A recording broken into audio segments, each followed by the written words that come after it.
Hey YMCA families, it's Corie here, your Southeast Sports Coordinator. I am coming to you guys today with a story. This story is going to be about animals. It is also going to be a story about the 4 core values of the YMCA. So before we dive into that story, let's talk about those core values really quick. These values are what our organization is founded on. It is something that we as staff live and breathe and try to show our members and our participants every single day. So let's review those values really quick. So the first one is honesty. Honesty is when you speak the truth and act truthfully. So when we're playing games or hanging out with our family, we're owning up to our actions. We are truthful about our actions and our words. Something cool about these 4 core values is there is a color associated with each one. So the color that goes with honesty is blue, because blue is showing that you are true to yourself and being fair to others. So when this video is done, I hope you join me in downloading these color in pages. I am going to take my blue marker and I am going to color in my honesty page. So please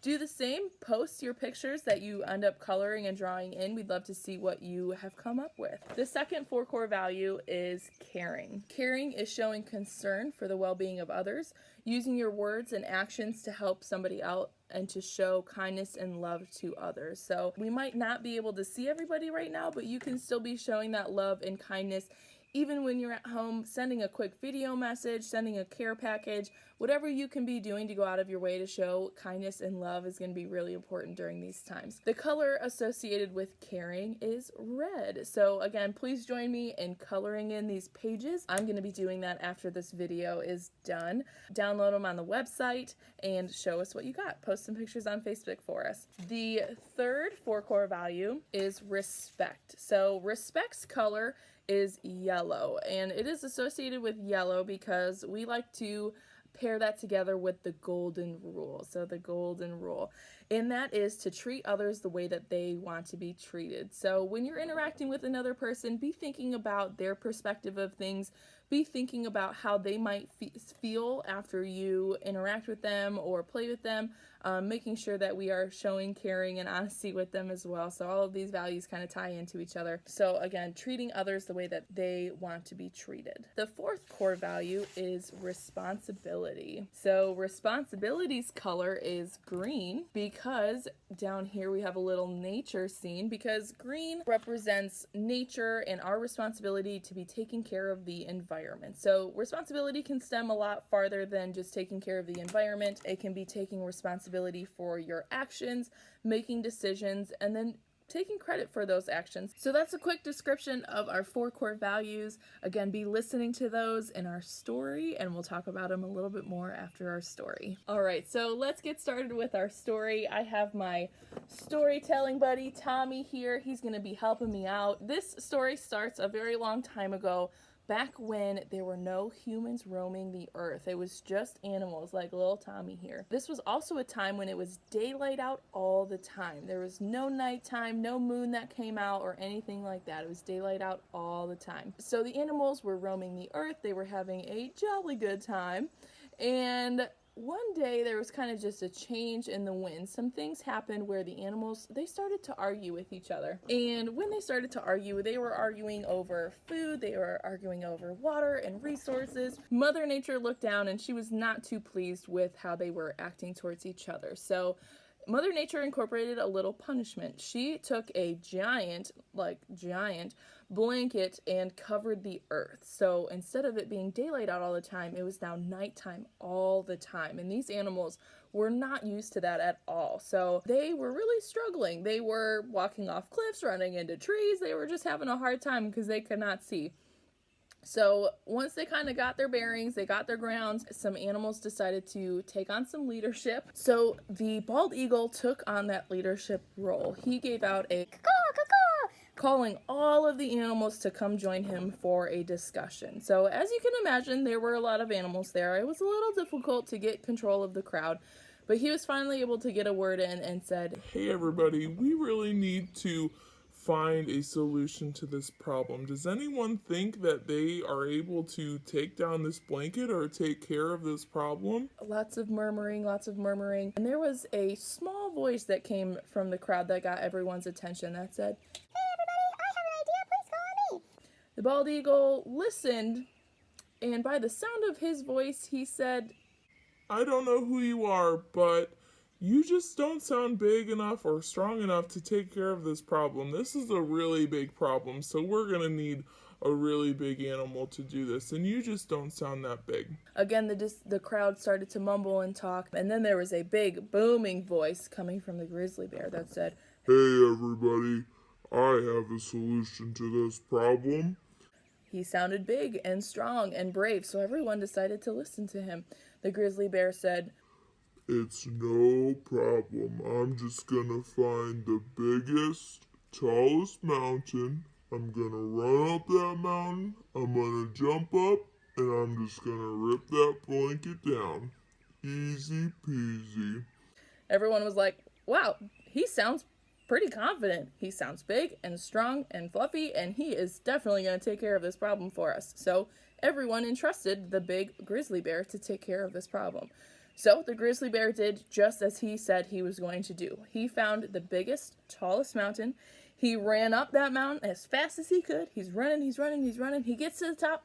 He leaps as high as he can with his big paws. He tried to rip down that blanket, but he missed it by ever so slightly, and his claws just ripped a couple stripes into that blanket. So he floated back down to earth, and he was kind of embarrassed.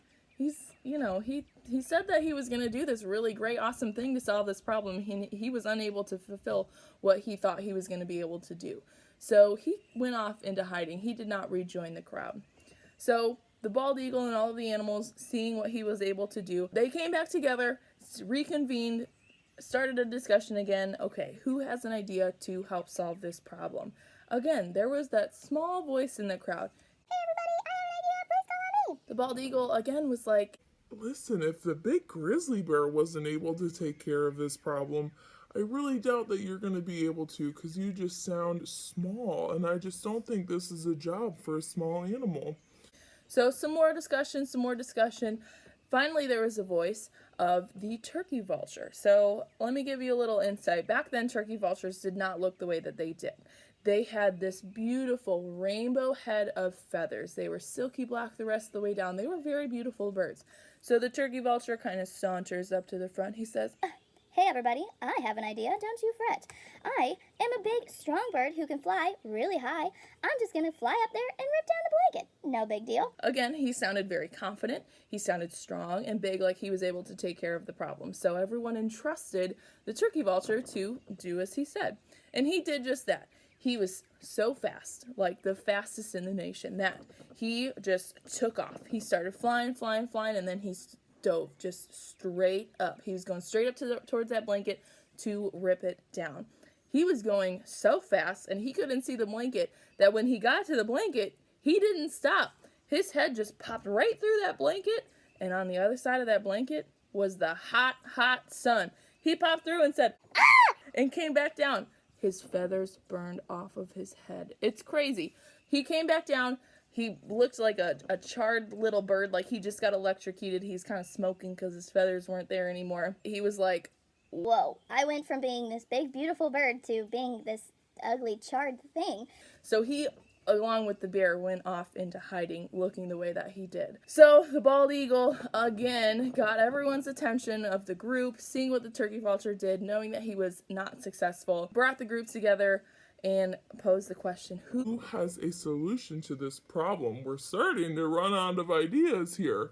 So again, there was that small voice in the back of the crowd. Hey everybody, call on me, I have an idea. Bald eagle was finally like, okay, who are you and what is your idea? It turned out it was a hummingbird. This hummingbird, while his voice was small, he told the group, Hey everyone, I may be small. I may be not very strong like some of the other animals, but I do have a lot of friends. so his plan, as he then told the crowd, was, I'm just going to call all of my friends together, and as a team, we are going to accomplish this solution. so he did just that. He called all of his hummingbird friends together, and they created a plan to spread out all over the globe to take their pointy little noses and to poke lots and lots of holes in the blanket. So they did just that. Everyone kind of agreed that it was a pretty cool idea. So they entrusted the hummingbirds to take care of the problem. So they spread out, they flew up a little bit slower because they learned from the mistakes of the turkey vulture. They flew up and they just started poking a million holes in this blanket. By the time that they were all totally exhausted, they came back down to the earth, back down to the ground, and looking around, they realized that there was just enough light poking through those holes that they could kind of see. So it wasn't as strong as the sunlight, but it was just enough to where everyone could see what they were doing, they could see who they were talking to, and they could see their resources that they needed to survive. So the animals kind of came together and they were thinking, We might have made a mistake by not trusting you in the first place. The bear and the turkey vulture were both unsuccessful by trying to do this by themselves, but coming together as a team, you guys accomplished a lot more.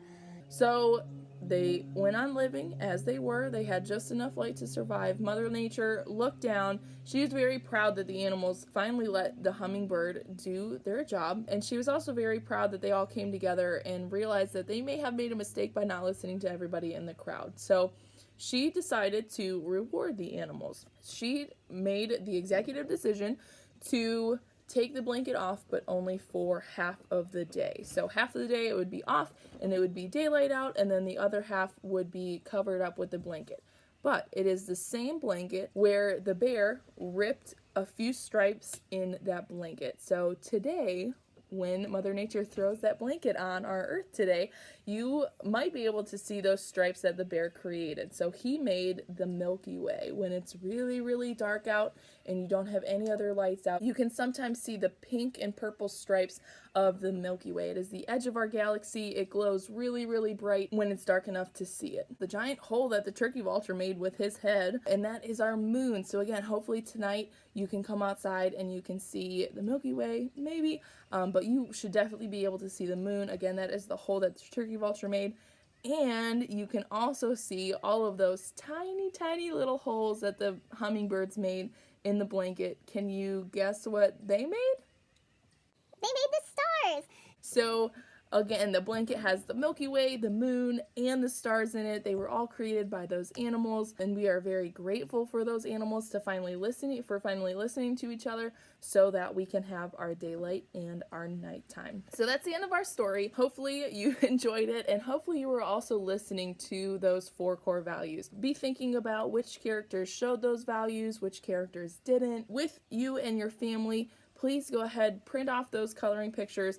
Maybe as you're filling them out, discuss which characters in this story were showing honesty.